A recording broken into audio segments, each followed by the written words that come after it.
Assalamualaikum dear students. Today our lecture is about interview of Sub Inspector Punjab Police.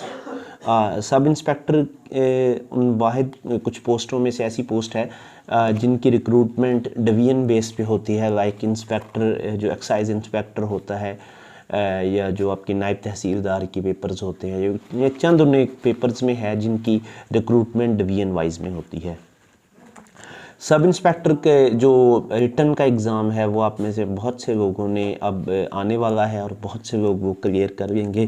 तो आपसे interaction का मकसद ये था कि अगर जो लोग क्लियर नहीं कर पाए तो वो बिल्कुल इसमें जो है एक मायूसी ना फील करें, क्योंकि तैयारी रखें, फिर नेक्स्ट ये आती रहती हैं तो आपकी तैयारी जो है अगर अच्छी होगी तो नेक्स्ट टाइम आपको फिर ये फ़ायदा होगा।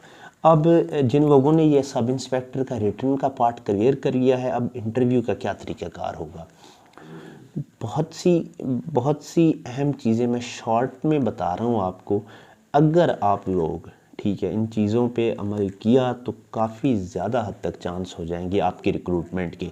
नंबर एक तो मैं उन दोस्तों से मुखातिब हूँ जिनका ऑलरेडी पुलिस का बैकग्राउंड है। तो अगर उन लोगों में से कुछ लोगों ने क्लियर कर लिया तो उनके काफ़ी ज़्यादा चांस होते हैं रिक्रूटमेंट के कि जो ऑलरेडी पुलिस डिपार्टमेंट में वर्क कर रहे होते हैं, क्योंकि जो पैनल होता है इंटरव्यू पैनल, वो उसमें एक मेंबर होता है पंजाब पब्लिक सर्विस कमीशन का, और इसके अलावा एक जो आपका रीजनल पुलिस ऑफिसर होता है या डिस्ट्रिक्ट पुलिस ऑफिसर होता है वो होता है पैनल में, और साथ आपके रिटायर्ड कोई जस्टिस हो सकता है और मे बी साइकेट्रिस्ट भी इन्वॉल्व कर सकते हैं। ठीक है जी। साइकोलॉजिकल एग्ज़ाम होता है। साइकोलॉजिकल में सिंपल आपने किसी के कुछ नहीं देखना, आपने वही चीज़ें लिखनी हैं जो आपकी साइकी में है, क्योंकि अगर आपने साइकोलॉजिकल में एक चीज़ लिख दी और इंटरव्यू में उसमें कंट्राडिक्शन आ गई तो वो फिर आपका फ़ायदा नहीं है, उस जगह पे आप जो है वो लूज़ कर जाएंगे इंटरव्यू को। बहुत ज़्यादा वेटेज है इंटरव्यू की, 100 मार्क्स का इंटरव्यू होता है। तो सबसे अहम चीज़ें 2-3 चीज़ें हैं, इनको जहन में रखिएगा। नंबर एक तो पुलिस का जो ऑर्डर है 2002 को, उसको आपने अच्छी तरह पढ़ना है। इसके अलावा पुलिस की हिस्ट्री पढ़नी है, पुलिस में क्या क्या नई रिफॉर्म्स आ सकती हैं, पब्लिक और पुलिस का इंटरेक्शन जो इमेज है वो हम किस तरीके से बेटर बना सकते हैं, यानी कि हमारी सोसाइटी में पुलिस का एक इमेज जो है उसको हम किस तरीके से बेटर बना सकते हैं, ये सवाल आपसे हो सकते हैं। इसके अलावा आप डिग्री से रिलेटेड हो सकता है, लाइक अगर कोई इंजीनियर है तो उनसे सिंपल पूछा जा सकता है कि you are engineer why you join police.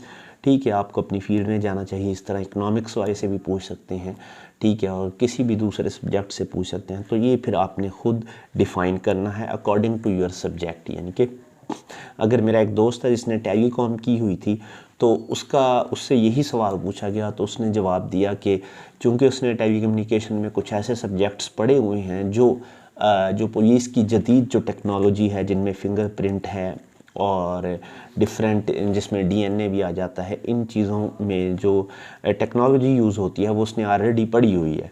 तो आपने किसी तरीके से अपनी डिग्री को उसके साथ रिलेट करना है। अगर नहीं हो रही तो सिंपली सॉरी कर देना है, कोई इशू नहीं है इस चीज़ का भी। बहरहाल आपने हिस्ट्री अच्छी तरह पढ़नी है। इसके अलावा judicial system of Pakistan, police system और जो आपका एग्जेक्टिव सिस्टम है, ठीक है, इसके अलावा बाकी आपका जो आर्म्ड सिस्टम है, जो आपकी कंट्री का फेडरलिज्म का सिस्टम है, इसके अलावा डिफरेंट पीनल कोड्स हैं, इनको आपने इन डिटेल पढ़ के जाना है। ठीक है, और इंटरव्यू में ड्रेसिंग किस तरह करनी है वो ऑलरेडी एक मैं वीडियो बना चुका हूँ उसके ऊपर। ठीक है, आपका सिंपली कुछ नहीं जज होना, सिर्फ आपका कॉन्फिडेंस जज होगा। ठीक है, क्योंकि आप ऑलरेडी रिटर्न क्लियर करके आए हुए हैं तो लाजमी बात है कि आप में नॉलेज है तो रिटर्न क्लियर किया है। आपकी सिंपल एक आपकी इस चीज़ का टेस्ट होगा कि आप ड्यूरिंग नर्वस सिचुएशन किस तरह परफॉर्म करते हैं। सबसे अहम चीज़ इसमें ये होगी, आपको डिफरेंट वो सिनेरियोज़ दे सकते हैं। जो रीजनल पुलिस ऑफिसर उधर बैठा होता है आपसे पूछ सकता है कि बहुत से प्रीवियस पास्ट जो इंटरव्यूज़ हुए हैं उनमें सवाल ये पूछा जाता रहा है कि अगर एक ब्लास्फेमिक बंदा आपके सामने आ गया तो उसके साथ आप किस तरह ट्रीट करोगे, या अगर आपको किसी नाके पे आपकी ज़िम्मेदारी है तो आपको पता लग गया है कि कोई जो डकैती है वो डाकू डकैती करके आ रहे हैं, तो आपने उस सिचुएशन में किस तरह तरीके है इसको हैंडल करना है। तो it's all about your nerves. जिस बंदे के नर्व स्ट्रांग होंगे और सवालों को समझ के थोड़ा सा धीमे लहजे में जवाब देगा तो वही कामयाब होगा। बाकी अगर इस हवाले से इंटरव्यू की प्रिपरेशन के हवाले से कोई भी आपको मटेरियल दरकार हो तो आप सिंपल मुझे जो व्हाट्सएप नंबर गिवन है उस पर मैसेज कर सकते हैं और इंशाल्लाह आपकी जो है पूरी तरह से जो है हेल्प की जाएगी। Thank you ji.